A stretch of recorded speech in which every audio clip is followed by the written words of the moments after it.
उत्तर प्रदेश में उपचुनाव को लेकर राजनीतिक पार्टियों में गहमागहमी जारी है। तो वहीं अयोध्या के सांसद ने एक बड़ा ऐलान कर दिया है, जिससे अयोध्या के मिल्कीपुर विधानसभा सीट पर होने वाले उपचुनाव को लेकर दिलचस्पी बढ़ गई है। नमस्कार, आप देख रहे हैं पंजाबकेसरी.com में सत्येंद्र शर्मा। समाजवादी पार्टी के नेता अवधेश प्रसाद के फैजाबाद से सांसद चुने जाने के बाद खाली हुई मिल्कीपुर विधानसभा सीट पर उपचुनाव होना है। इसी मिल्कीपुर सीट से अवधेश प्रसाद विधायक थे। मिल्कीपुर सीट पर उपचुनाव को लेकर सपा बीजेपी ने कमर कस ली है।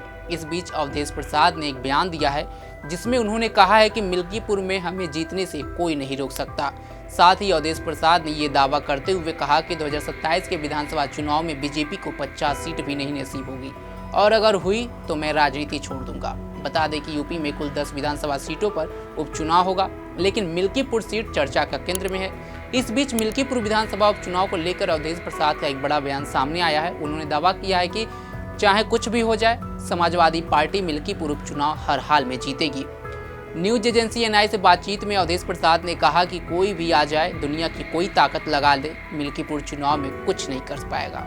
इनके पास पुलिस है, सरकार है, पावर है, उसका ये नंगा नाच करेंगे, खुला प्रदर्शन करेंगे, सरकारी धन का, सरकारी मशीनरी का खुल्लम खुल्ला इस्तेमाल करेंगे। लेकिन इतिहास इस बात का गवाह है, जब सरकार और जनता में लड़ाई हुई है तो सरकार हारी है, जनता जीती है। बकौल अवधेश प्रसाद, मिल्कीपुर में हमें जीतने से कोई नहीं रोक सकता। 2027 में समाजवादी पार्टी की सरकार बनेगी, 50 सीट भी बीजेपी को नहीं आएगी। अगर ऐसा नहीं हुआ तो मैं राजनीति से संन्यास ले लूंगा। मैं कोई साधारण बात नहीं बोल रहा हूँ। समाजवादी पार्टी का पीडीएफ फार्मूला जबरदस्त है। मालूम हो कि उत्तर प्रदेश की 10 विधानसभा सीटों करहल, मिल्कीपुर, सीसामऊ, कुंदरकी, गाजियाबाद, फूलपुर, मझवा, कटेहरी, खैर और मीरापुर पर उपचुनाव प्रस्तावित है।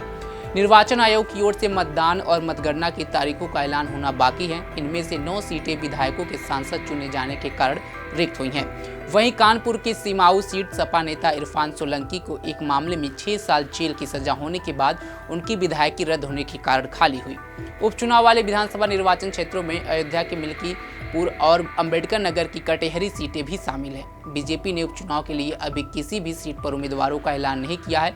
माना जा रहा है कि सीएम योगी आदित्यनाथ और बीजेपी संगठन कई नामों पर चर्चा कर रही है, लेकिन समाजवादी पार्टी की तरफ से 2 नाम आगे चल रहे हैं, जिनमें मिल्कीपुर से अवधेश प्रसाद के बेटे, जबकि कटेहरी से लालजी वर्मा की बेटी छाया वर्मा को प्रत्याशी बनाया जा सकता है।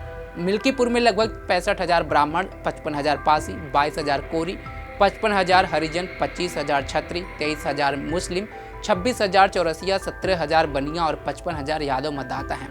सुरक्षित सीट होने के कारण सभी पार्टियों के प्रत्याशी दलित बिरादरी से होंगे। इस बार बसपा और चंद्रशेखर भी अपने प्रत्याशी उतारेंगे, लेकिन जिस तरह से मिल्कीपुर सीट का हवा चल रहा है, काफ़ी चर्चा में है। लेकिन समाजवादी पार्टी के लिए यहाँ पे थोड़ा गड़बड़ भी हो सकता है, जो उनके नेता पर आरोप लगा है बलात्कार का। बीते दिन आप नाबालिग से जो बलात्कार की खबर अयोध्या से आई थी, उसमें समाजवादी पार्टी के नेता के ऊपर बलात्कार का आरोप लगा था।